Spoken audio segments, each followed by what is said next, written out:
So hi everyone, welcome back to my channel. आज की video में हम क्लास 10th की साइंस का नेक्स्ट चैप्टर करेंगे, that is control and coordination. So let's get into the topic. आज की वीडियो वैसे तो वन शॉट होने वाली है क्योंकि ये छोटा सा चैप्टर है, इसलिए ये वन शॉट में हम फिनिश करेंगे। So let's start. So control and coordination means जो भी हम लोग बॉडी मूवमेंट करते हैं, वो हमने प्रीवियस चैप्टर में तो मूवमेंट्स के बारे में ही मेनली पढ़ा था। तो जो हम बॉडी मूवमेंट करते हैं, अब वो जो प्रॉपर कनेक्शन होता है हमारे जो ब्रेन के बीच में, हमारे मसल्स के बीच में, हमारे मूवमेंट्स के बीच में, ये आपस में कोऑर्डिनेट कैसे करते हैं, आपस में एक दूसरे को इन्फॉर्मेशन कैसे पहुंचाते हैं कि अब ये करना है, ये नहीं करना, या इतने रेट में करना है। सो हम लोग बेसिकली ब्रेन के बारे में, नर्वस सिस्टम के बारे में, जो सारी इंफॉर्मेशन बॉडी से ब्रेन तक पहुंचाती है उनके बारे में पढ़ेंगे। So let's start. सबसे पहले तो मूवमेंट जो है हमारी बॉडी में दो टाइप की होंगी। फर्स्ट जो ग्रो शो करेंगी देखने में लिए, फॉर एग्जांपल अगर एक प्लांट है, प्लांट का सीड है, उसे हमने सॉइल में डाला, वो धीरे धीरे क्या करेगा, सीड जो है अपने अंदर से मिट्टी, आसपास की मिट्टी को साइड हटा के वहां से रूट्स बनाएगा और दूसरी साइड से वो प्लांट का जो शूट बनाना शुरू करेगा। सो बेसिकली प्लांट जो है वो एक सीड से धीरे धीरे बढ़ता बढ़ता पहले प्लांट बनेगा, उसके बाद एक ट्री बनेगा जाके। सो बेसिकली हमें देखने को मिल रहा है कि हाँ, इसकी हाइट इंक्रीज हुई है, इसमें आगे जाके फ्रूट्स और फ्लावर्स दिए, तो हम देख सकते हैं कि हाँ, इसमें एक्चुअली ग्रोथ हुई है बाय मूवमेंट। हम मूवमेंट के द्वारा ही तो हमें पता चला कि ये सब हो रहा है, क्योंकि वो कुछ कुछ टाइम बाद उसकी हाइट वगैरह इंक्रीज हुई थी। अब एक और तरह की मूवमेंट होती है जिसमें ग्रो हो रहा है कि नहीं वो हमें शो नहीं होता। फॉर एग्जाम्पल अगर बच्चे खेल रहे हैं, बच्चे भाग रहे हैं, तो इसमें ग्रो हो रहे हैं कि नहीं वो हमें क्या पता। बेसिकली मतलब वैसे तो चलो हम लोग को पता चल जाएगा कि अगर बच्चा जो है उसकी हाइट कुछ सालों में इंक्रीज होगी या कुछ महीनों में इंक्रीज होगी, बट हम बात करें मूवमेंट की, क्या उस मूवमेंट की वजह से बच्चे की हाइट में या ग्रोथ में डेवलपमेंट आ रही है? क्या बच्चा भाग रहा है, खेल रहा है, उसकी वजह से बच्चा ग्रो हो रहा है क्या? नहीं। सो दूसरी तरह की जो मूवमेंट होती है, दैट इज जिसमें ग्रो की बात हम नहीं कर रहे। उसके अलावा मेन जो हम इस चैप्टर में पढ़ेंगे, दैट इज रिएक्टिंग। अब हम फॉर एग्जांपल एक कैट है, उसने क्या देखा, एक माउस को देख लिया और वो फटाफट उसके पीछे पीछे भागने लग गई। तो क्या माउस ने कैट ने माउस को देख के रिएक्ट किया? उसे माउस दिखाई दिया, उसने उसके पीछे भागना शुरू कर दिया। यस। फॉर एग्जाम्पल हमने कुछ भी हमने हमने किसी गर्म चीज को हाथ लगा दिया, हाथ लगाने के बाद हमने रिएक्ट कैसे किया? हमने फटाफट उसके हाथ अपना वहां से हटा लिया, क्या हमने भी रिएक्ट किया? सो बेसिकली जब कोई भी ऑर्गेनिज्म, लिविंग ऑर्गेनिज्म, कोई भी किसी चीज को देख के रिएक्ट करे, चाहे वो माउस को देखना हो कैट का, चाहे हमारा किसी चीज को टच करना हो, हमारा तो चलो सर्वाइवल पे आगेगा ना, क्योंकि अगर हम हाथ नहीं हटाएंगे तो हमारा हाथ जल सकता है। तो किसी भी चीज को अगर रिएक्ट करना और या फिर किसी चीज के थ्रू हमें सर्वाइव जब करना हो, that is also movement, that is also a type of movement, जिसमें हम ग्रोथ के ऊपर डिपेंडेंट नहीं है, बट स्टिल हम मूवमेंट कर रहे हैं किसी ना किसी तरीके से। हमने हाथ लगाया, हमने हाथ हटाया, that is also movement. Cat mouse के पीछे भाग रही है, दैट इज ऑल्सो मूवमेंट। बच्चे बाहर खेल रहे हैं, दैट इज ऑल्सो मूवमेंट। लेकिन इन सब में ग्रोथ नहीं हो रही है कहीं पे भी। सो बेसिकली इस चैप्टर में हम बात करेंगे रिएक्टिंग की। अब ह्यूमन बॉडी में या एनिमल्स की बॉडी में ये जो रिएक्शन है, जो भी हम रिएक्शन करते हैं, ये होता किसकी वजह से है? नर्वस सिस्टम की वजह से। अब नर्वस सिस्टम क्या होता है इसके बारे में हम डिटेल में पढ़ेंगे। सो नर्वस सिस्टम जो है बेसिकली करता क्या है? Reaction against the stimuli. Stimuli क्या होता है? Stimuli, what is stimuli? Stimuli means जब भी हमें बाहर से कुछ ना कुछ हमें कोई एक्टिविटी होने को मिले। फॉर एग्जाम्पल हमने देखा वो छुई मुई का प्लांट देखा, टच मी नॉट प्लांट। हमने उसको टच किया तो वो प्लांट के लिए स्टिमुलाई क्या हुआ? हमारा टच प्लांट के लिए स्टिमुलाई हुआ, और उसने जो रिएक्ट किया, that is called reflex action. जो हम किसी भी चीज से हमने जो रिएक्ट किया, फॉर एग्जाम्पल मैंने जो बर्तन वाला एग्जाम्पल बताया कि हमने बर्तन को टच किया और सडनली हमने बर्तन से हाथ भी हटा लिया, that is also reflex action. So reaction के स्टिमुलाई के अगेंस्ट जब हम रिएक्ट करते हैं, that is known as reflex action. क्या इतना समझ आया? अब ये रिफ्लेक्स एक्शन जो है ये होता किसकी हेल्प से है? नर्वस सिस्टम की हेल्प से। अब नर्वस सिस्टम जो है किससे बना होता है? बहुत सारे number of millions numbers of neurons से और नर्व सेल्स से। बहुत सारे मिलियंस ऑफ नर्व सेल्स या न्यूरॉन्स मिलके क्या बनाते हैं? Nervous system. क्या इतना समझ आया?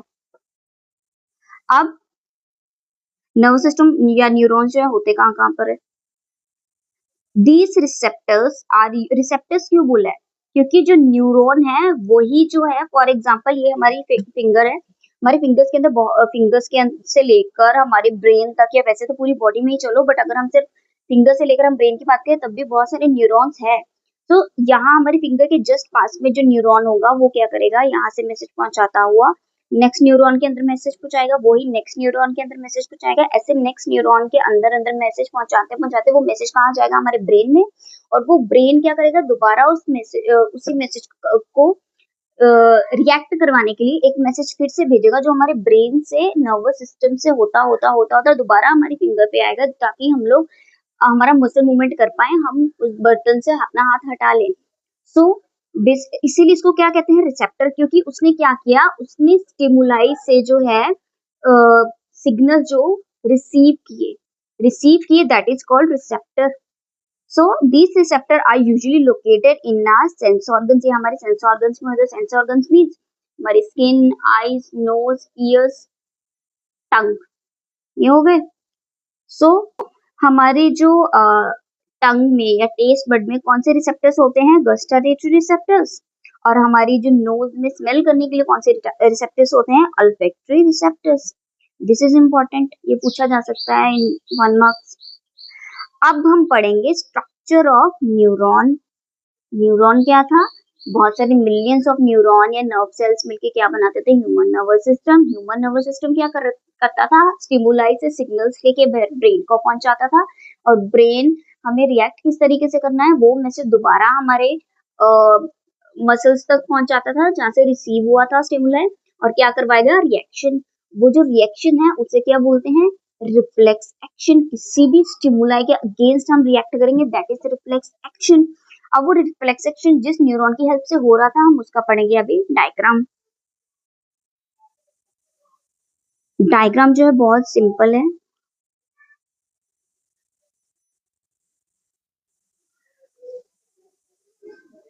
पीछे में होंगी ये कुछ ब्रांचेस, और आगे से भी ब्रांचेस हम बनाएंगे अभी। यहाँ पर भी होंगी कुछ branches, that is called, this is the, जो मैं अभी ब्रांचेस बना रही हूँ, डेंड्राइट्स। ये क्या है? डेंड्राइट्स।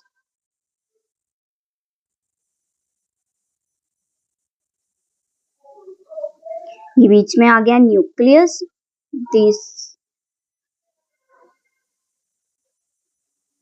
ये बीच में आ गया एक्सॉन। ये क्या थे? Nerve endings. ये थे हमारे डेंड्राइट्स। ये था न्यूक्लियस। ये जो पूरा है दिस इज सेल बॉडी।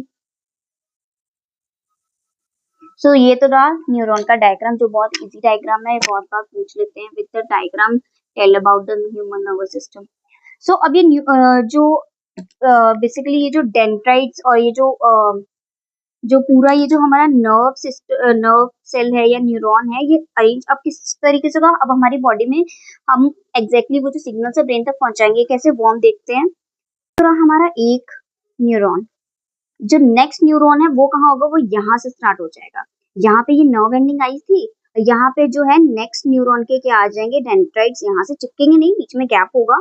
यहाँ से नेक्स्ट न्यूरॉन के क्या हो जाएंगे? डेंड्राइट्स स्टार्ट हो जाएंगे। यहाँ से फिर आगे नर्व एंडिंग, और ऐसे ऐसे मतलब आगे आगे आगे आगे ये सीरीज चलती जाएगी। अब एक न्यूरॉन से दूसरे न्यूरॉन में ये ट्रांसफर कैसे हो रहा है मैसेज, वो कुछ हम ऐसे देखेंगे।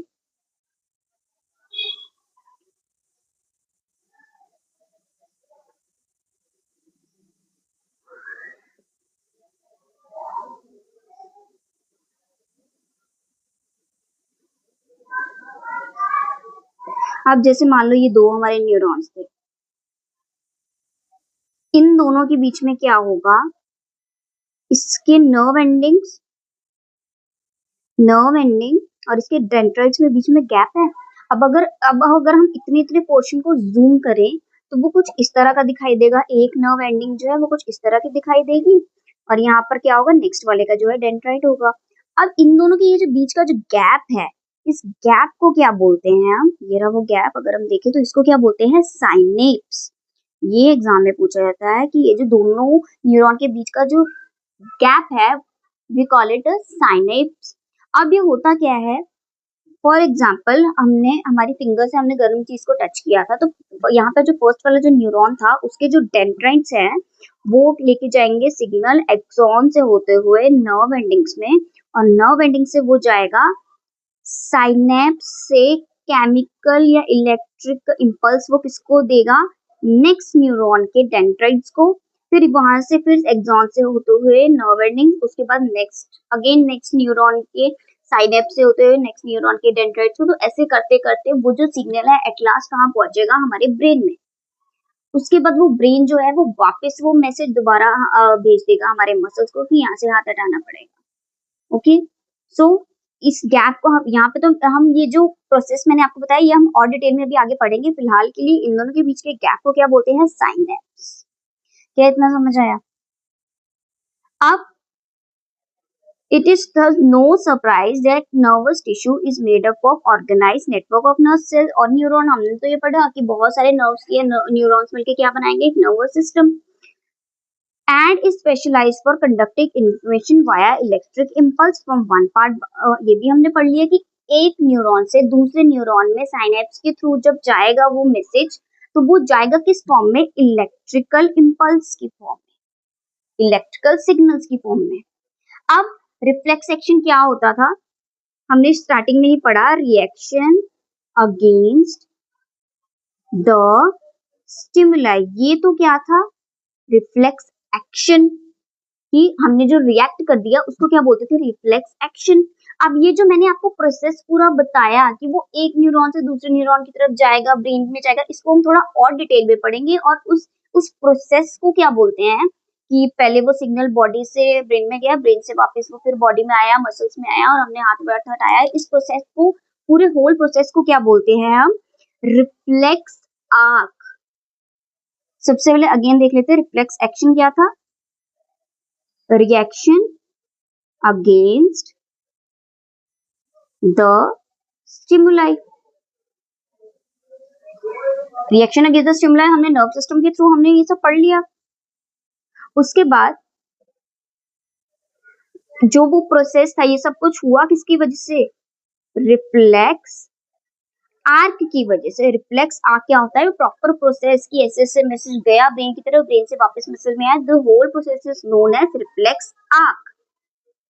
सो the process of detecting the signal और इनपुट, हमने अगेन वो गर्म बर्तन वाला एग्जांपल लेंगे कि हमने गर्म बर्तन के ऊपर टच किया तो हमारे जो नर्व्स थे उसने क्या लिया, वहां से सिग्नल लिया और इनपुट लिया। इनपुट और सिग्नल सेम चीज है, हमने वहां से सिग्नल लिया या फिर इनपुट लिया, and responding to it by the output action might be completely quickly. अच्छा, अब हमें ये भी पता है कि हमने जैसे हाथ हटाया, हमने फटाफट हाथ हटा भी लिया, तो सुनने में तो लगे इतने सारे नर्व, पता नहीं कितना लंबा प्रोसेस होगा, पर हालांकि होता है वो कुछ सेकंड का ही, हमें पता है। रिफ्लेक्स एक्शन जो है बहुत ही क्विक प्रोसेस होता है। सो अब ये जो प्रोसेस था पूरा हाथ पाथ हटाने का, दैट इज सिर्फ जो हमने रिएक्ट किया उससे बोलते हैं रिफ्लेक्स एक्शन। जो ये पूरा प्रोसेस हम जो अभी जो हम पढ़ेंगे कि ये क्यों हुआ, किस तरीके से, कहाँ कहाँ सिग्नल्स गए, कहाँ से आए, उस प्रोसेस को क्या बोलते हैं, reflex arc. So the definition is the process of detecting the signal or input and responding to it by an output action might be completed quickly. Such a connection commonly called a reflex action. Reflex arc. Next, nerve from all over the body meet in a bundle in the spinal cord on their way to brain. अब हमारा जो brain है वो नीचे से कहाँ से जुड़ा होता है, स्पाइनल कॉर्ड से। स्पाइनल कॉर्ड क्या होती है, उसके अंदर ये जितने भी हमारी बॉडी में जितने भी न्यूरॉन और नर्व सेल्स थे वो सारे मिलते कहाँ हैं, स्पाइनल कॉर्ड में, और स्पाइनल कॉर्ड से कहाँ मैसेज जाता है आगे ब्रेन में। सो इन शॉर्ट न्यूरॉन से मैसेज जाएगा स्पाइनल कॉर्ड में, स्पाइनल कॉर्ड से जाता है ब्रेन में, ब्रेन से दोबारा कहाँ से आएगा मसल्स में, और वो क्या कर देगा आगे रिएक्शन। अब इसी प्रोसेस को हम थोड़ा और डिटेल में पढ़ेंगे। सो सबसे पहले यहाँ पर क्या हुआ, गरम बटन पे इसने हाथ लगा दिया, इसको क्या बोलेंगे हम रिसेप्टर, क्योंकि इसने रिसीव किया सिग्नल। रिसेप्टर, ये जो रेड लाइन है दैट इज रिसेप्टर। जो न्यूरॉन वो रिसीव करेगा सिग्नल उसे क्या बोलेंगे हम सेंसरी न्यूरॉन। सेंसरी न्यूरॉन कहाँ गया, अब ये स्पाइनल कॉर्ड के अंदर गया। स्पाइनल कॉर्ड ने क्या किया, मैसेज ब्रेन को पहुंचा दिया कि यहाँ गरम बटन को टच किया गया है, और ब्रेन ने वो फिर मैसेज क्या आगे पास करेगा, अब वो कि वहां से हाथ हटाना है, तो वो मैसेज दोबारा स्पाइनल कॉर्ड से होता हुआ वापिस जाएगा मोटर न्यूरॉन, जो वापस लेकर आ रहा है उस मैसेज को ब्रेन से, उसे क्या बोलते हैं हम मोटर न्यूरॉन। मोटर न्यूरॉन आगे कहाँ गया, हमारे मसल्स में। मसल्स में क्यों गया, क्योंकि मसल्स के थ्रू तो हम हाथ हटाते हैं। सो मैसेज कहाँ गया, हमारे मसल से, और जहाँ उसे क्या बोलेंगे हम इफेक्टर। जिसने रिसीव किया था दैट इज कॉल्ड रिसेप्टर, जिसने आगे एक्शन किया, जिसने मसल्स के थ्रू हाथ हटाया दैट इज कॉल्ड इफेक्टर। अब ये जो बीच में जहां पर सेंसरी न्यूरॉन और मोटर न्यूरॉन मिल रहे थे that is called relay neuron. कितना समझ आया, एक बार फिर से देखते हैं। जिस हाथ से हमने टच किया दैट इज कॉल्ड रिसेप्टर, और उसके अंदर जो न्यूरॉन थे that is called sensory neuron. Sensory neuron गया स्पाइनल कॉर्ड में, स्पाइनल कॉर्ड ने मैसेज भेजा ब्रेन को, ब्रेन से दोबारा मैसेज वापस आया किसके थ्रू, मोटर न्यूरॉन के थ्रू, और उसने क्या किया, मसल को मैसेज भेज दिया कि वहां से हाथ हटा लो, और वो जो मसल था उसको हम क्या बोलते हैं इफेक्टर। ये तो हो गया पूरा रिफ्लेक्स आर्क, ये जो प्रोसेस था पूरा इसे बोलते हैं हम रिफ्लेक्स आर्क।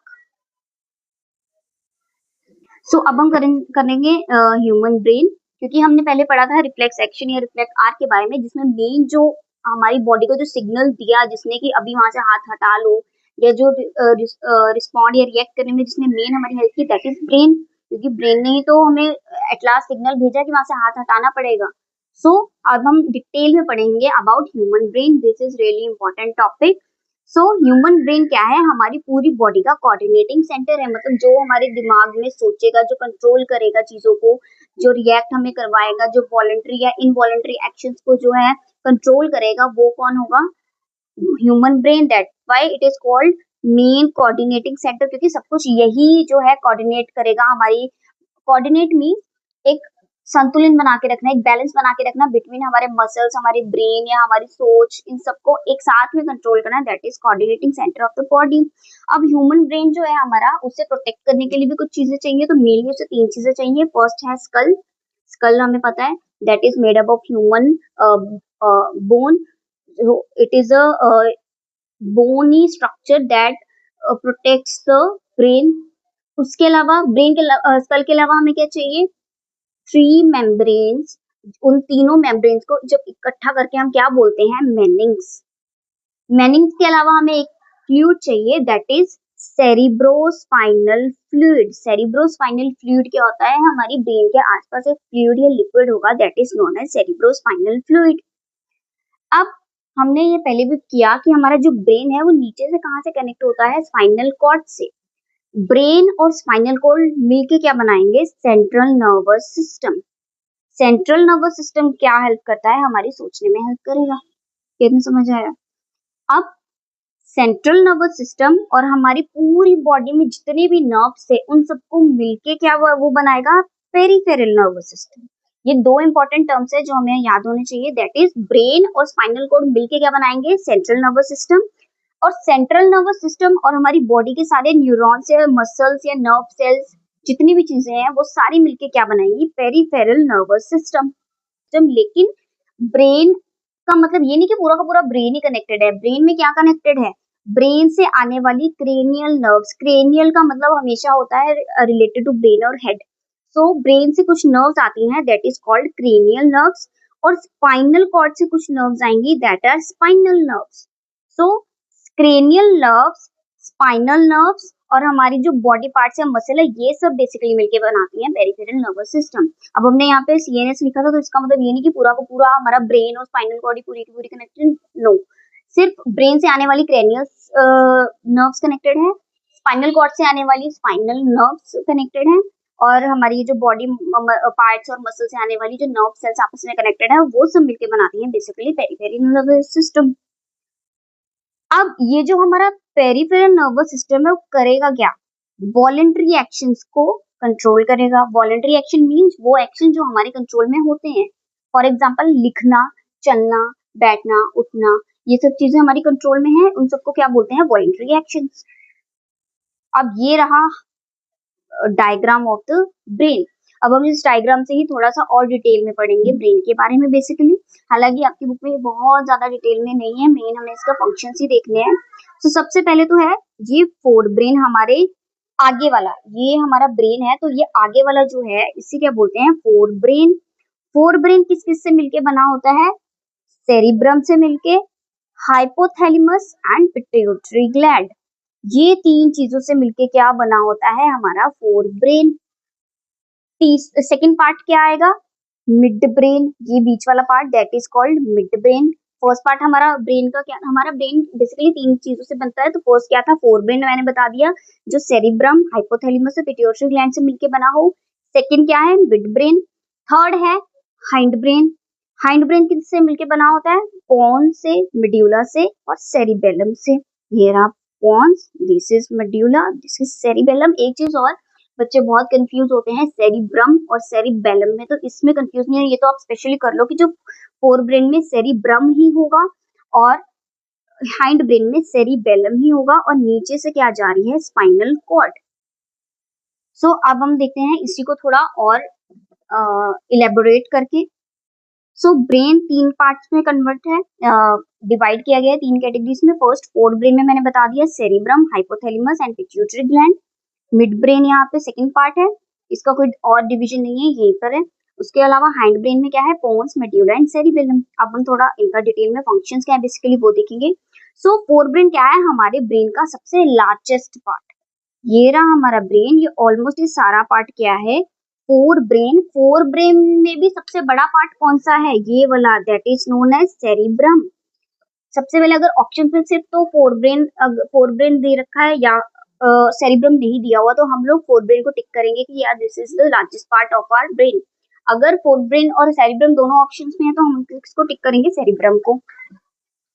अब फोर ब्रेन करता क्या है? सोचने में हेल्प करेगा, परसीविंग मींस रिसीव करने में, and control the voluntary action, बता दिया मैंने पहले, वॉलंटरी एक्शन को कंट्रोल करेगा।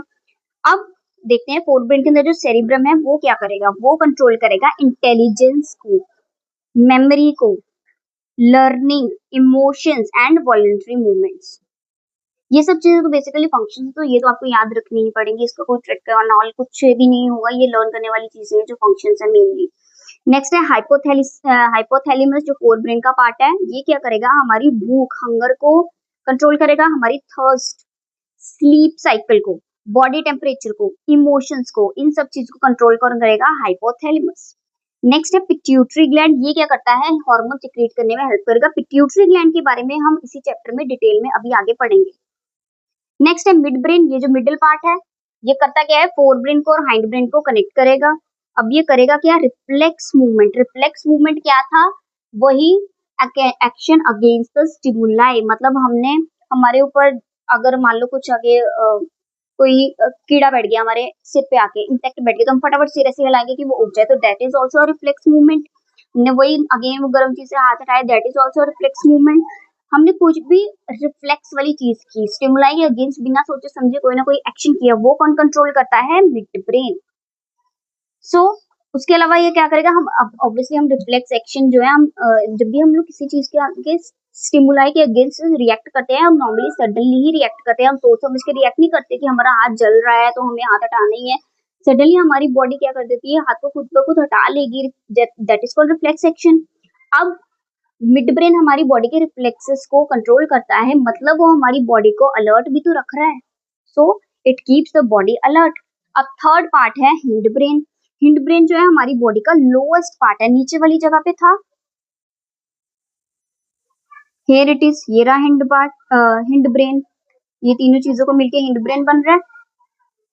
सो हिंड ब्रेन क्या है, नीचे वाली साइड पे होगा।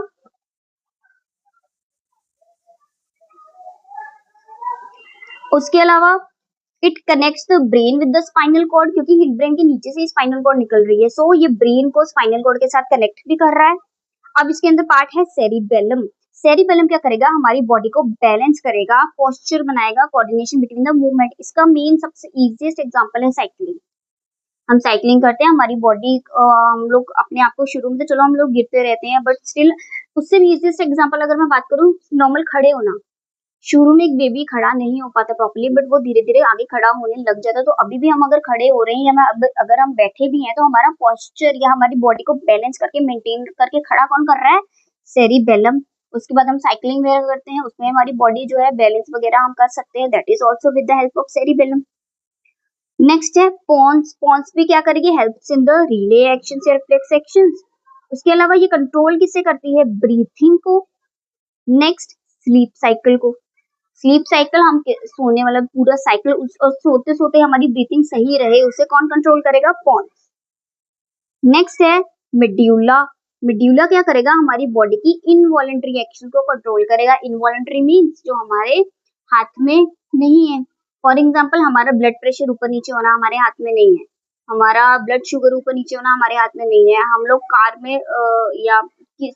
में या फिर ट्रेवल करते टाइम या फिर किसी भी टाइम पे अगर हमें वॉमिटिंग आ रही है, that is also in not our hands.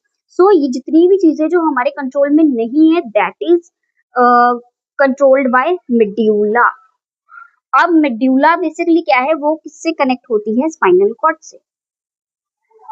अब ये तो था पूरा हमारा ब्रेन का, तो ये बहुत इंपॉर्टेंट है, जिसमें आपके सारे ये जो मेनली फंक्शंस ही दे रखे हैं। ये जो फ्लो चार्ट आप लर्न रखोगे, ये इससे आपको इजीली रिमेम्बर होगा कि कौन से पार्ट में क्या आ रहा है।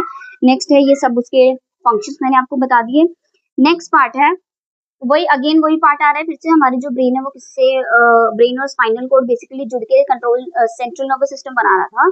सो ये दोनों चीजें प्रोटेक्टेड किसकी हेल्प से होते हैं, ब्रेन मैंने बता दिया था, स्कल की हेल्प से, मेनिंग्स से हेल्प से, और सीएसएफ मीन सेरेब्रोस्पाइनल फ्लूइड। सो मेनिंग्स क्या थी, तीन मेम्ब्रेन से मिलके क्या बनती है, मेनिंग्स। सीएसएफ मीन सेरेब्रोस्पाइनल फ्लूइड, जो फ्लूइड हमारे ब्रेन को प्रोटेक्ट करेगा, पर प्रोटेक्ट करता किससे, शॉक से। फॉर एग्जाम्पल, हम नीचे गिर गए, हमारे सिर पे लगी, बट हमारे ब्रेन को चोट ना लगे, वो कौन रीअश्योर करेगा, सेरेब्रोस्पाइनल फ्लूइड। नेक्स्ट है स्पाइनल कॉर्ड। ये इससे कौन प्रोटेक्ट करता है, वर्टिब्रल कॉलम। वर्टिब्रल कॉलम क्या है, हमारी बैकबोन। बैकबोन किसे प्रोटेक्ट करती है, स्पाइनल कॉर्ड से, क्योंकि हमारी स्पाइनल कॉर्ड भी तो पीछे से निकल रही है और वहीं से हमारी वर्टिब्रल कॉलम भी है, तो वर्टिब्रल कॉलम को ही बैकबोन बोलते हैं। तो ये किसे प्रोटेक्ट करती है, स्पाइनल कॉर्ड को। अब नेक्स्ट टॉपिक है ग्लैंड्स। बेसिकली हमारा टॉपिक अब हार्मोन्स है, बट हार्मोन से पढ़ने से पहले हम थोड़ा सा पढ़ेंगे ग्लैंड्स के बारे में। ग्लैंड्स के बारे में क्यों पढ़ेंगे, क्योंकि ये जो हमारे हार्मोन्स है ना, वो ग्लैंड्स के थ्रू ही हमारी बॉडी में आते हैं। सो बेसिकली जो ग्लैंड्स है, these are the specialised organs that releases hormones, enzymes, sweat, saliva etcetera. हमारे जितने भी ये जो ग्लैंड्स है, ये किसकी हेल्प से कंट्रोल, ये होते क्या है, ये हमारी बॉडी में जितने भी हार्मोन्स होंगे, जितने भी एंजाइम्स होंगे, जितने भी सिक्रीशंस किसी भी तरीके की हो, वो किसकी हेल्प से होती हैं, ग्लैंड्स की हेल्प से। अब फॉर एग्जांपल अगर हार्मोन्स की बात करें, तो हम लोग अभी हम बात करेंगे, ये हार्मोन्स के बारे में हम डिटेल में भी बात करेंगे।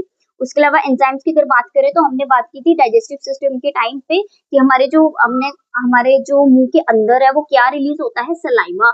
सलाइवा किसकी हेल्प से रिलीज होता है, सलाइवरी ग्लैंड्स की हेल्प से। तो क्योंकि ये सिक्रेट हुआ। उसके अलावा हमारे स्वेट ग्लैंड्स भी हमारी बॉडी में हमें पसीना आता है, स्वेटिंग आती है, तो वो भी ग्लैंड्स की हेल्प से रिलीज हुए। सो बेसिकली जो ग्लैंड्स या जो ऑर्गन जो सिर्फ हार्मोन, एंजाइम, स्वेट या सलाइवा ऐसी चीजों को सिक्रीट करे, that is known as glands. Gland होती हैं दो तरह की, exocrine gland and endocrine gland. इनके बीच में बेसिकली डिफरेंस पूछ लिया जाता है थोड़े बहुत मार्क्स का, 2 नंबर का राउंड।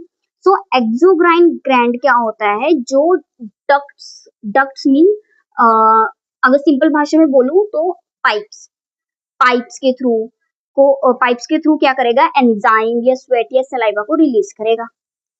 सो एक्सोक्राइन ग्लैंड क्या है, अब वो जो हमने अभी एग्जांपल किया कि सलाइवा कौन रिलीज करता था, सलाइवरी ग्लैंड।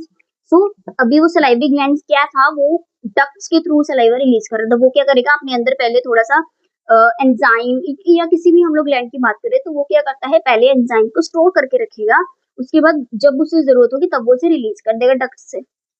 अब नेक्स्ट है एंडोक्राइन ग्लैंड। एंडोक्राइन ग्लैंड होता है डक्टलेस ग्लैंड। डक्टलेस मीन जिसके पास डक्ट है ही नहीं, वो सीधा हार्मोन्स को क्या करेगा, सीधा ब्लड में रिलीज करेगा। ये तो एक्सोक्राइन जो था वो एंजाइम स्वेट सलाइवा बहुत सारी चीजों को रिलीज कर रहा था, लेकिन एंडोक्राइन जो है सिर्फ और सिर्फ हार्मोन्स को रिलीज करेगा। किसकी हेल्प से, बिना डक्ट की हेल्प से। वो सीधा क्या करेगा, सीधा ब्लड में जो है हार्मोन को रिलीज करेगा।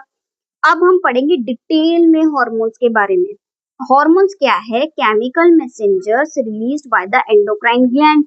कुछ ऐसे केमिकल मैसेंजर मीन जो कि हमारी बॉडी में किसी भी चीज की कमी को पूरा करे, या किसी भी कोई भी अगर हमारी बॉडी कोई भी एक्टिविटी या वर्क करने के लिए अगर अभी रेडी है तो उसके लिए कुछ हार्मोन्स की जरूरत होगी, तो उसे हार्मोन जो है वो हार्मोन जो है किससे रिलीज किए जाएंगे, एंडोक्राइन ग्लैंड्स की हेल्प से। ये रहा आपकी एनसीईआरटी में ग्लैंड्स, ये है मेल का, ये है फीमेल का। ये जितनी भी चीजें यहाँ पे लेबल की गई हैं ये सारे क्या है, ग्लैंड्स। ये ऐसे ग्लैंड्स हैं जो क्या करेंगे, हार्मोन्स को रिलीज करेंगे। कौन कौन से हार्मोन्स को रिलीज करेंगे उसके बारे में अभी हम डिटेल में पढ़ेंगे।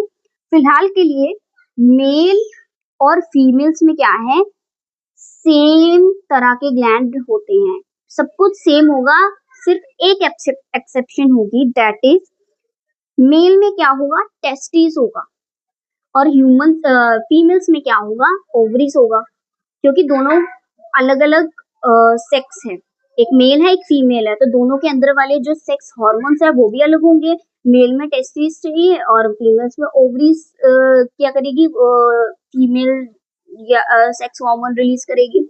तो दोनों के सारे ग्लैंड सेम है, सिर्फ क्या एक चीज एक्सेप्शन रहेगी, that is testis and the ovary.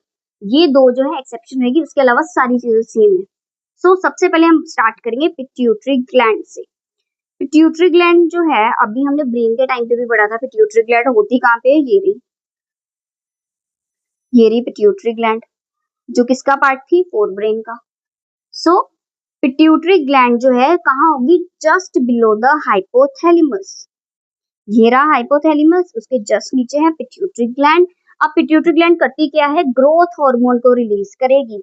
Growth hormone कैसे, ग्रोथ हार्मोन क्या करेगा, हमारी बॉडी को हेल्प करेगा हाइट इंक्रीज होने में या बोन्स इंक्रीज होने में। हमारी बॉडी को ग्रो और डेवलप कौन करेगा, ग्रोथ हार्मोन्स, और वो ग्रोथ हार्मोन कौन रिलीज करता है, पिट्यूटरी ग्लैंड। अब ये जो पिट्यूटरी ग्लैंड है वो अब हाइपोथैलेमस के जस्ट नीचे था, तो उसे कंट्रोल भी कौन कर रहा है, हाइपोथैलेमस। अब ये इंपॉर्टेंट टर्म आ जाती है कि अगर मान लो पिट्यूटरी ग्लैंड, अब हमें पता चल गया वो क्या रिलीज कर रहा है, ग्रोथ हार्मोन रिलीज कर रहा है। ग्रोथ हार्मोन क्या कर रहा है, हमारी बोन्स या मसल्स को क्या करेगा, डेवलप करेगा या ग्रो करेगा, ताकि हमारी हाइट वगैरह इंक्रीज हो जाए। अब अगर पिट्यूटरी ग्लैंड जो है उसने बहुत ज्यादा अमाउंट में या बहुत कम अमाउंट में जो है ग्रोथ हार्मोन रिलीज कर दिया तो भी प्रॉब्लम हो जाएगी। कैसे, अगर तो हमारी बॉडी में कम अमाउंट में जो है पिट्यूटरी ग्लैंड ने ग्रोथ हार्मोन रिलीज किए तो हमारी बॉडी में क्या हो जाएगा, ड्वार्फिज्म। ड्वार्फिज्म मींस जिनकी हाइट एक एवरेज ह्यूमन हाइट से बहुत छोटी रह जाए, that is called dwarfism. For example अगर एक इंसान एक किसी भी फॉर एग्जांपल 20 से 21 साल की लड़की की अगर बात की जाए तो उसकी हाइट क्या होगी, around 5 foot 1 inch, 5 foot 2 inch, 3 inch भी हो जाएगी। लेकिन अगर 20 साल की उम्र में ही किसी लड़की की हाइट जो है वो 2 फुट की ही है, तो इसका क्या मतलब है कि उसको जब पिट्यूटरी ग्लैंड ने ग्रोथ हार्मोन देने थे उसने प्रॉपर अमाउंट में नहीं दिए, तो उसमें क्या हो गई, ग्रोथ हार्मोन की कमी हो गई, और इसलिए हम जो एवरेज से जो शॉर्ट हाइट जो होती है उससे क्या बोलते हैं, ड्वार्फिज्म, जो बिल्कुल ही छोटी हाइट रह जाए। और इसी का उल्टा हो जाएगा, अगर पिट्यूटरी ग्लैंड ने बहुत ज्यादा ग्रोथ हार्मोन दे दिए तो वो क्या कर देगा, जाइजेंटिज्म।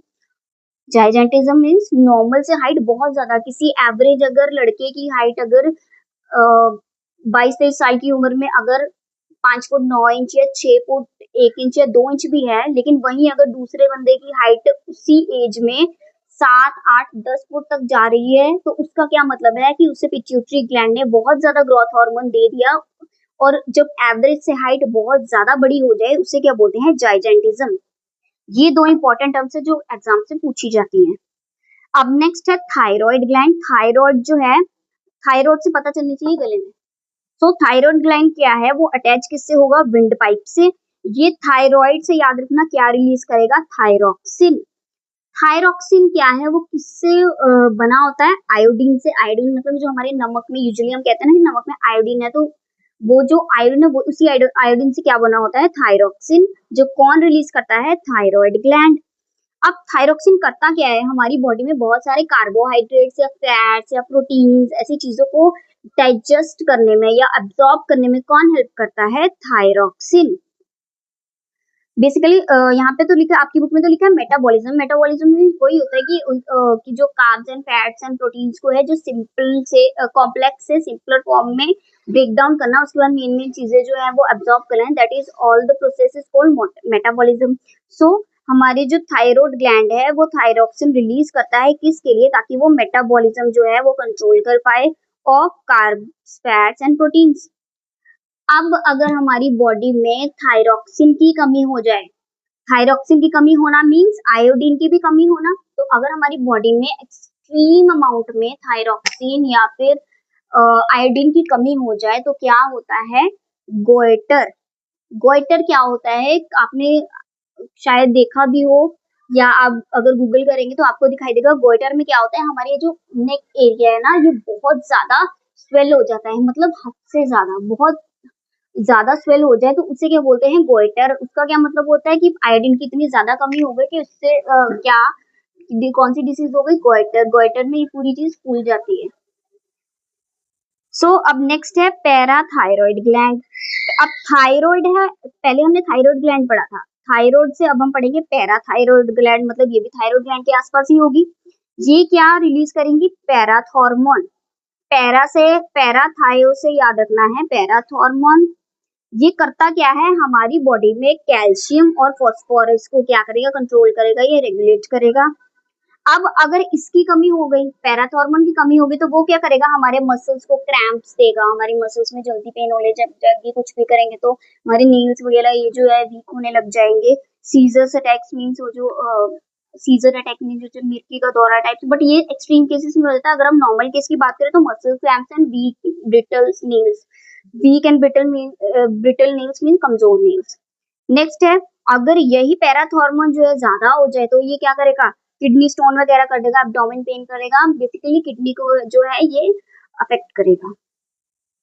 नेक्स्ट है थाइमस। थाइमस कहाँ होगा, नेक से नीचे बट चेस्ट से ऊपर। ये थाइमस से ही क्या करेगा, रिलीज थाइमस हार्मोन।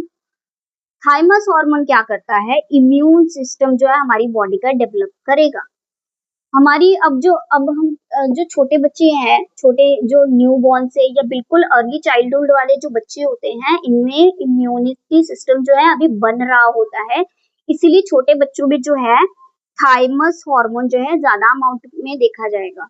बट जैसे जैसे ही हमने फॉर एग्जांपल हमने टीनेज के आसपास हम पहुंच गए या टीनेज क्रॉस भी कर ली, बेसिकली तो टीनेज के आसपास से क्या होता है, हमारी बॉडी में इतनी, हमारी बॉडी जो है स्ट्रॉन्ग या कैपेबल हो जाती है कि उसे इम्यून सिस्टम अब और ज्यादा स्ट्रॉन्ग करने की जरूरत नहीं है, तो अपने आप क्या हो जाता है, ये जो थाइमस हार्मोन है ये कम होने लग जाता है। So large in young children but shrinks after the puberty. वही कि जो अर्ली चाइल्डहुड वाले बच्चे हैं उन्हें इम्यूनिटी सिस्टम स्ट्रॉन्ग करने की जरूरत होती है, तो ये जो थाइमस ग्लैंड है ये उस टाइम तो बहुत ज्यादा होगा, बड़े साइज में होगा, बट जैसे ही प्यूबर्टी एज के आसपास पहुंचे, टीनेज के आसपास पहुंचे, तो हमारी बॉडी इनफ जो है स्ट्रॉन्ग हो चुकी होती है और हमारी बॉडी को इम्यूनिटी सिस्टम और डेवलप करने की जरूरत नहीं होती है, तो ये जो थाइमस ग्लैंड है वो क्या हो जाता है, श्रिंक हो जाएगा। अब नेक्स्ट है पेनक्रियास। ये भी बहुत इंपॉर्टेंट है। पेनक्रियास हमने डाइजेस्टिव सिस्टम किया है कि जस्ट हमारे जो स्टमक के नीचे क्या होता है, पेनक्रियास। ये अगर हमारा स्टमक है, ये अगर स्टमक है तो ये जस्ट इसके नीचे ये क्या होगा, यहाँ पे पेनक्रियास। अब पेनक्रियास जो है ये क्या है, ये वेरी इंपॉर्टेंट टर्म ये एग्जाम में पूछी जाती है कि हेटेरोक्राइन ग्लैंड होगी। हेट्रोक्राइन ग्लैंड अब होता क्या है, मतलब जो एक्सोक्राइन भी होगा और जो एंडोक्राइन भी होगा, एक्सो एंड एंडोक्राइन बोथ, जो ये दोनों चीजें दिखाएगा उसे क्या बोलते हैं, हेटेरोक्राइन ग्लैंड। ये इंपॉर्टेंट टर्म है, ये एमसीक्यू से 1 मार्क में पूछा गया है।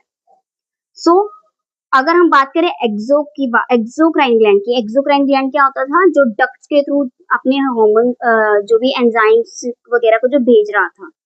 सो एक्सो की बात करें तो ये क्या भेजता है, पेनक्रियाटिक जूस। पेनक्रियाटिक जूस हमने ये चीज की हुई है डाइजेस्टिव सिस्टम, जब हमने किया था कि जब हमारी बॉडी में जो है खाना वाना आके जब डाइजेस्ट होता है तो हमारी स्टमक से या लिवर से या पेनक्रियास से कुछ कुछ जूसेस जो है वो रिलीज होंगे, ताकि वो प्रॉपर अमाउंट ऑफ खाने को सिंपलर फॉर्म में कन्वर्ट करके मेन चीजें जो है वो अपने हिसाब से अब्सॉर्ब कर ले।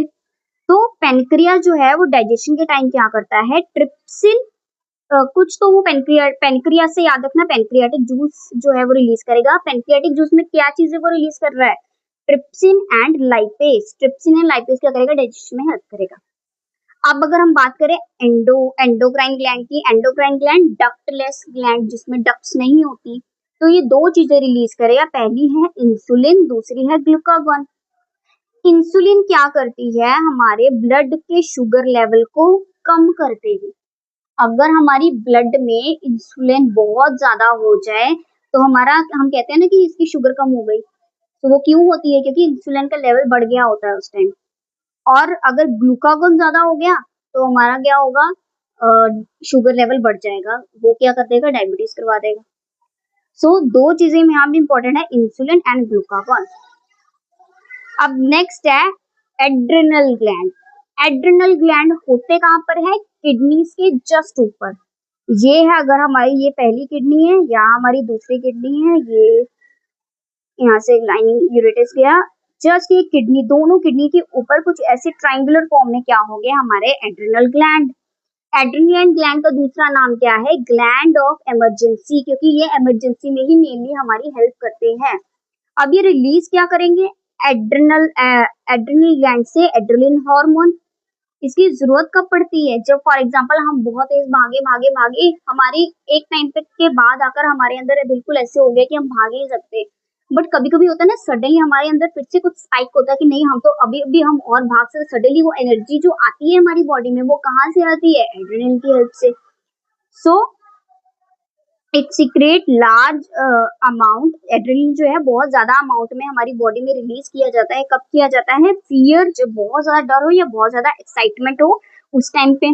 फॉर एग्जाम्पल कुछ अगर आपने रेसलिंग या बॉक्सिंग वगैरह अगर देखी है तो उसमें क्या होता है, सडनली बंदा अगर बॉक्सिंग या कुछ भी रेसलिंग वगैरह कर रहा है तो वो सडनली करता करता थक जाता है, लेकिन वो इंस्टेंटली कुछ सेकंड्स में क्या होता है, फिर अपने उसी फॉर्म में आके फिर वो बॉक्सिंग या रेसलिंग करने लग जाता है और वो जीत भी जाता है। तो वो जो सडन जो स्पाइक होता है उसके अंदर वो क्या होता है, एड्रेनलिन ग्लैंड या एड्रेनलिन हार्मोन ही होता है। सो इट अब वो एड्रेनलिन जो है अगर वो रिलीज हुआ तो वो करेगा भी क्या, एक तो हमें एनर्जी वगैरह देगा, वो हमें पता है ये, और उसके अलावा क्या करेगा, हमारी हार्ट बीट को इंक्रीज करेगा, हमारी ब्रीथिंग को इंक्रीज करेगा, हमारी बॉडी में जितने भी डाइजेस्टिव सिस्टम की तरफ जो ब्लड इस वक्त काम कर रहा था वो सारा ब्लड कहाँ आ जाएगा, हमारे स्केलेटल सिस्टम में। स्केलेटल सिस्टम मीन्स क्योंकि हम लोग अगर कुछ भी काम करें तो हम अपनी मसल और स्केलेटन सिस्टम की हेल्प से तो कोई भी मूवमेंट या काम कर रहे हैं, और उसी में तो हमें एड्रेनल हार्मोन चाहिए। सो ये जो सडन जो है इंक्रीज या सडन जो हमें जरूरत पड़ जाती है कभी कभी एनर्जी की, तो इसीलिए at the end of the day हमें ये सब चीजें तो इमरजेंसी में तो जरूरत पड़ती है, that's why it is called a gland of emergency. So अब नेक्स्ट हम करेंगे टेस्टिस। हमने पढ़ा था कि इससे पहले हमने जितनी चीजें पढ़ी वो सब क्या थी, मेल फीमेल में दोनों कॉमन थी, बट अब अगर हमने टेस्टिस की बात की, ये सिर्फ कहाँ होगा, मेल में। ये क्या रिलीज करेगा, मेल सेक्स हार्मोन रिलीज करेगा। मेल सेक्स हार्मोन कौन सा होगा, टेस्टोस्टेरोन होगा। और ये टेस्टोस्टेरोन क्या करेगा, मेल गैमेट्स को रिलीज करेगा। मेल गैमेट्स मतलब स्पर्म्स को रिलीज करेगा। उसके अलावा ये क्या करता है, ये जब हमने देखा होगा प्यूबर्टी में आते आते बॉयज के जो है बियर्ड ग्रो होने लग जाती है, वॉइस जो है हेवी होने लग जाती है। सो ये सब भी कौन करेगा, कंट्रोल टेस्टिस ग्लैंड ही करेगा। उसके अलावा ये अगेन प्यूबर्टी की मैंने बात की तो मतलब 13 से 14 साल के बीच में ये सब जो चेंजेस है वो देखे जाएंगे। सेम चीज होगी ओवरीज में भी। ओवरीज जो है सिर्फ और सिर्फ मेल्स फीमेल्स में होंगी। जो टेस्टिस था वो तो सिर्फ एक चीज रिलीज कर रहा था, दैट इज टेस्टोस्टेरोन। ओवरीज क्या रिलीज करेंगी? दो चीजें, that is estrogen and progesterone. Estrogen में क्या होगा? ये क्या करेगा? फीमेल ऑर्गन या फीमेल फीचर्स को क्या है डेवलप करेगा। फॉर एग्जांपल लड़कियों के बाद थोड़ी सॉफ्ट हो जाएगी, फेशियल हेयर्स बहुत कम होंगे, और और भी मतलब सॉफ्ट स्किन हो जाएगी। सो बेसिकली जितने भी फीमेल फीचर्स जो देख सकते हैं हम लोग, वो सब क्या होंगे? एस्ट्रोजन ही जो है वो कंट्रोल करेगा। कब करेगा? प्यूबर्टी के टाइम पे, मतलब 13 से 14। लड़कियों में थोड़ी प्यूबर्टी, लड़कों में अगर 13 से 14 में आ रही थी, तो लड़कियों में एक आध साल पहले प्यूबर्टी आ जाती है लड़कियों में। सो 10 से 12 साल या 13 साल तक भी जा सकती है। सेकंड जो है हार्मोन क्या रिलीज कर रहा था? प्रोजेस्टेरॉन। प्रोजेस्टेरॉन क्या करता है? ये यूट्रस को हेल्प करेगा अपने अंदर एक बेबी कैरी करने के लिए।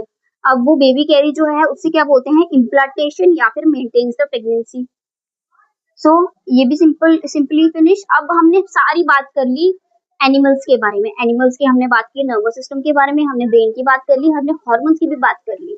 अब हम बात करेंगे प्लांट की। प्लांट में कंट्रोल एंड कोऑर्डिनेशन कैसे हो रहा है? प्लांट में कौन कौन से हार्मोन्स हमें देखने को मिल रहे हैं? सो प्लांट जो है इसके पास कोई स्पेसिफिक जो है टिश्यू नहीं होता। जैसे हमने अभी कितने सारे ग्लैंड बोल दिए जो हार्मोन रिलीज कर रहे थे, ऐसे कोई भी ग्लैंड जो है प्लांट्स के पास तो वैसे तो नहीं होते हैं। सो ये मूवमेंट जो है वो होती किसकी हेल्प से है? वाटर की हेल्प से। फॉर एग्जाम्पल हमने वो टच मी नॉट प्लांट को टच किया, वो सडनली जैसे हमने टच किया उसने स्टिमुलाई के अगेंस्ट रिएक्ट किया, और उसने क्या किया? वो जो है अपना टच मी नॉट प्लांट क्या है, बंद हो गया। बंद क्यों हुआ? क्योंकि जैसे ही हमने उसको टच किया उसने अंदर अपना पानी जो है वो सडनली रिलीज कर दिया, और रिलीज करने की वजह से वो श्रिंक होकर बंद हो गया। सो बेसिकली हम कह सकते हैं कि ये सब जो मूवमेंट है वो होती किसकी हेल्प से? जो वो स्टिमुलाई के अगेंस्ट जब उससे रिएक्ट करना होता है वो होती किसकी हेल्प से? वाटर की हेल्प से। अब अगर हम मूवमेंट की बात करें तो दो तरह की प्लांट में देखी जाती है। फर्स्ट है नास्टिक, सेकंड इज ट्रॉपिक। हम इस चैप्टर में डिटेल में पढ़ेंगे। वैसे तो ट्रॉपिक के बारे में, नास्टिक के बारे में कुछ इतनी चीजें दी नहीं रखी। नास्टिक जो है ग्रोथ के ऊपर डिपेंडेंट नहीं होती, ट्रॉपिक जो है ग्रोथ के ऊपर ही डिपेंडेंट होगी। तो सबसे पहले तो हम पढ़ेंगे ट्रॉपिक के बारे में। ट्रॉपिक मूवमेंट होती क्या है? फर्स्ट होती है फोटोट्रॉपिज्म। फोटो, जहाँ फोटो मतलब फोटोसिंथेसिस या फोटोट्रॉपिज्म, तो जहाँ फोटो आ जाए, photo means light, tropism means movement. So light के, अब फॉर एग्जांपल ये रहा प्लांट। प्लांट जो है ये इस वक्त आप देख रहे हो यहाँ पे कि ये कहाँ जा रहा है? लाइट की तरफ बेंड हो रहा है। तो इसे हम क्या बोलेंगे? Positive phototropism. पॉजिटिव क्यों? क्योंकि हमने पहले तो हम बात कर रहे हैं फोटो मींस लाइट, तो अगर लाइट की तरफ ही प्लांट ने रिएक्ट किया, लाइट की तरफ ही जो है प्लांट जा रहा है, तो वो होगा पॉजिटिव फोटोट्रॉपिज्म। अगर जहां जिस तरह से लाइट है, फॉर एग्जांपल अगर यहीं से लाइट आ रही है, ये प्लांट उसकी तरफ नहीं देख रहा है, ये इस तरफ देखने लग गया, अगेंस्ट वाली डायरेक्शन की तरफ देखने लग गया, तो इसे हम क्या बोलेंगे? Negative phototropism. कितना समझ आया? नेक्स्ट है जियोट्रॉपिज्म। जियो मींस ग्रेविटी या फिर जमीन, सिंपल। सो ये भी दो तरह की होगी, एक पॉजिटिव होगी एक नेगेटिव होगी। सो अगर ये प्लांट है, गमला हमने पूरा ऐसे लेटा रखा है, तो इसके जो रूट्स है वो नीचे की तरफ जा रहे हैं ऑब्वियसली। या फिर अगर हम गमला ना भी लेटाएं, सीधा ही गमला पड़ा हुआ है अगर, तो उसकी रूट्स जो है वो नीचे की तरफ आएंगी ऑब्वियसली, और उस प्लांट कहाँ? ऊपर की तरफ ग्रो करेगा। सो ये ग्रेविटी के पास जाएगी, तो ये कौन सा होगा? Positive geotropism. ये ग्रेविटी से दूर अगेंस्ट ऑपोजिट डायरेक्शन में जा रही, तो ये क्या होगा? Negative geotropism. कितना समझ आया? नेक्स्ट है कीमोट्रॉपिज्म। ये भी क्या होंगे? दो तरह के होंगे, एक पॉजिटिव होगा एक नेगेटिव होगा। कीमोट्रॉपिज्म जो है हम नेक्स्ट चैप्टर में डिटेल में अभी पढ़ेंगे। फिलहाल के लिए इसका एक एग्जांपल है, दैट इज प्लांट में हमें पता है जब सेक्सुअल जो है रिप्रोडक्शन होती है तो उसमें क्या होता है? ये तो है फीमेल रिप्रोडक्टिव पार्ट, जिसे ऊपर वाले को हम क्या बोलते हैं? स्टिग्मा। ये होता है स्टाइल, ये होता है ओवरी, इसके अंदर क्या होगा? ओव्यूल, और इसके अंदर क्या आते हैं? पोलन ग्रेन क्या आते हैं फर्टिलाइजेशन के लिए। सो ये पोलन ग्रेन अभी यहीं पर क्यों आ रहे हैं? क्योंकि यहाँ पे कुछ ऐसे केमिकल्स हैं जो उसे अट्रैक्ट करेगा अपनी तरफ, पोलन ग्रेन्स को। सो अगर ऐसे ही अब ये केमिकल की तरफ ही जा रहे हैं, तो ये क्या होगा? पॉजिटिव। अगर ये किसी रीजन की तरफ से, ये या कोई और चीज किसी रीजन की तरफ से केमिकल से दूर गए, तो that is negative. So next है hydrotropism. Hydro always means water. अगर वाटर ने रिएक्ट किया, प्लांट ने रिएक्ट किया टुवर्ड्स द वाटर, वाटर की तरफ गया, दैट इज पॉजिटिव हेटेरोट्रॉपिज्म। अगर उसके अगेंस्ट गया, that is negative phototropism, negative hydrotropism. Next है thigmotropism. Thigmo always means touch. अब टच भी होंगे दो तरह के, एक होगा पॉजिटिव, एक होगा नेगेटिव। अगर हमने किसी प्लांट को, टच मी नॉट प्लांट, उसे टच किया, वो बंद हो गया, उसने क्या किया, रिएक्शन दिखाया कि मुझे टच नहीं होना है, तो दैट इज नेगेटिव। अगर टच करने से वो कुछ अलग ही रिएक्ट कर दे, कुछ पॉजिटिव रिएक्शन दे दे, दैट इज कॉल्ड फोटोथिग्मोट्रॉपिज्म। कितना समय है, थिग्मो ऑलवेज मीन्स टच। अब हम बात करेंगे नास्टिक मूवमेंट की। नास्टिक में होगा थिग्मोनास्टिक, नेक्स्ट होगा फोटोनास्टिक। थिग्मोनास्टिक और ये जो थिग्मोट्रॉपिज्म है ऑलमोस्ट सेम है वैसे तो। इसमें ये जो मिमोसा पुडिका दे रखा है, ये वही है, टच मी नॉट प्लांट का ही एग्जांपल है। ये क्या हुआ, थिग्मोनास्टिक में टच को जो रिस्पॉन्स करेगा, दैट इज मिमोसा पुडिका। और नेक्स्ट है फोटोनास्टिक। फोटोनास्टिक में भी फोटो मीन्स लाइट, तो लाइट के टाइम पे कुछ फ्लावर्स जो है धूप में आपने देखे हैं, कुछ फ्लावर्स है जो बंद हो जाते हैं, उसका एग्जांपल आप याद लर्न कर लो, मून फ्लावर। और कुछ एग्जांपल ऐसे है जो धूप में ही खिलते हैं, लेकिन जब धूप चली जाए तो वो बंद हो जाते हैं, उसका एक एग्जांपल है डेंडेलियन। कितना समझ आया। हालांकि ये जो नास्टिक मूवमेंट है ये इतना नहीं पूछा जाएगा, मेन आपको पूछा जाएगा यही वाला ट्रॉपिक मूवमेंट वाला। अब हम पढ़ेंगे हार्मोन्स के बारे में। इन प्लांट्स पहले हमने पढ़ा था एनिमल्स में कौन कौन से हार्मोन्स थे, अब हम पढ़ेंगे प्लांट में। अभी हमें पता था एनिमल में ग्रोथ हार्मोन कौन था, पिट्यूटरी ग्लैंड थी जो ग्रोथ हार्मोन रिलीज कर रहा था। वैसे ही प्लांट में भी कोई चीज ग्रोथ हार्मोन रिलीज करेगी, कौन रिलीज करेगी, auxin. When growing plant detect light, जब ग्रोइंग प्लांट को इनफ धूप मिली तो वो क्या करता है, हार्मोन रिलीज करेगा, synthesised at the shoot tip. Plant की ऊपर वाली टिप पे क्या होगा, जीन्स बनेंगे। It helps to cell to grow longer, या क्या करेगा, प्लांट को लंबा या हाइट उसकी इंक्रीज करने में हेल्प करेगा। इसका एक छोटा सा डायग्राम हम देख लेते हैं।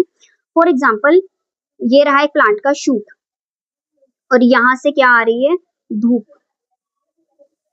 यहाँ से अगर धूप आई तो प्लांट क्या होगा, ऑक्सीजन क्या करेगा, वो धूप के अगेंस्ट जाके जो है इंक्रीज होने लगेगा। मान लो अभी शेडी एरिया में क्या था, इनफ जो है हर जगह इक्वली ऑक्सीजन था। फॉर एग्जांपल जैसे ही धूप आई सारा ऑक्सीजन कहाँ चला गया, उसके अगेंस्ट वाली साइड पे। यहाँ धूप अगर यहाँ से आ रही है तो वो सारा इस साइड पे चला गया। अब इस साइड पे जाने से क्या हुआ, ये था प्लांट, तो अगर इस साइड सारा ऑक्सीजन आया तो क्या हुआ, सिर्फ यही वाली साइड जो है इंक्रीज हुई, ये वाली उतनी की उतनी रही, लेकिन ये जो जिस साइड पे ऑक्सीजन आ रहा था वो चीज क्या हो रही है, इंक्रीज। अब ऑब्वियसली अगर ये इंक्रीज होगी तो ये थोड़ा इस तरह बेंड हो जाएगा। कैसे, इस तरह बेंड क्यों हुआ, क्योंकि ये चीज तो उतनी रही, ये इंक्रीज होती रही। क्यों, क्योंकि यहाँ ऑक्सीजन सारा आ गया था। इससे क्या शो हो रहा था, क्योंकि सन अब उसकी इस साइड पे ही था, सन उसी साइड पे रहेगा। फॉर एग्जाम्पल यहाँ पर था सन, तो हमें देखने को क्या मिला कि ये क्या शो कर रहा है, पॉजिटिव फोटोट्रॉपिज्म। हमें देखने में तो क्या लगेगा कि ये क्या है, प्लांट जो है वो सन की तरफ जा रहा है, सन की तरफ तो गया, वो तो हमें समझ आया, बट किसकी वजह से गया, क्योंकि ऑक्सीजन जो था वो उसकी ऑपोजिट डायरेक्शन में आके उसने इतनी सेल डिवीजन की कि उसने सिर्फ एक ही हिस्सा प्लांट का जो था वो ग्रो किया। बेसिकली हमें दो चीजें ऑक्सीजन की हेल्प से देखने को मिली, एक तो फोटोट्रॉपिज्म देखने को मिली, दूसरी क्या देखने को मिली, ग्रोथ हार्मोन की, उसने प्लांट को इंक्रीज तो किया ही ऑब्वियसली। अब नेक्स्ट जो है एक हार्मोन और है, दैट इज जिब्रेलिन। जिब्रेलिन भी क्या करता है, ये भी जो है स्टेम की ग्रोथ में हेल्प करेगा। अब नेक्स्ट है साइटोकाइनेस। साइटोकाइनेस क्या करता है, सेल डिवीजन में हेल्प करेगा। हमारी प्लांट ह्यूमंस में तो सेल डिवीजन होती थी, प्लांट में भी सेल डिवीजन होगी, किसकी हेल्प से होगी, साइटोकाइनेस की हेल्प से। They are present in greater concentration in areas of cell rapid cell division such as fruits and seed. Fruits और सीड में क्या होता है कि बहुत ज्यादा सेल डिवीजन होती है। ऑब्वियसली फ्रूट को भी तो बड़ा होना है, सेल को भी तो बड़ा होकर प्लांट, सीड को भी तो बड़ा होकर प्लांट बनाना है। सीड्स और फ्रूट्स में क्या है, ज्यादा सेल डिवीजन देखी जाती है। दैट्स व्हाई जो साइटोकाइनेस है वो भी फ्रूट्स या सीड्स में ही ज्यादा होगा। अब हम नेक्स्ट जो है हार्मोन पढ़ेंगे एब्सिसिक एसिड। अब ग्रोथ हार्मोन होता ही, अगर मान लो ऑक्सीजन जो प्लांट में सेल डिवीजन करेगा, ये करता जाएगा, उससे क्या होगा, प्लांट बहुत ज्यादा बड़ा होने लग जाएगा। अब वो प्लांट की ग्रोथ को अगर एक टाइम पे आके अगर रोकना है तो वो रोकेगा कौन, abscisic acid. So abscisic acid is one of the example of the hormone which inhibits मतलब रोकना, तो ग्रोथ को रोकने में हेल्प कौन करेगा? Abscisic acid. अब वो उसके अलावा ये शो कैसे करेगा? विल्टिंग ऑफ लीव्स, लीव सड़ जाने, गिर जाने, ये करता कौन है? एब्सिसिक एसिड जब ज्यादा हो जाए तभी ये सब होता है। लास्ट हार्मोन जो है इथिलीन या इथाइलिन, ये करता क्या है? Ripening of fruits. जो फ्रूट्स है अगर उसको जल्दी पकना है या फिर अपने प्रॉपर टाइम पे अगर पकना है तो उसमें क्या होना चाहिए? Enough amount of ethylene. कितना समझ आया?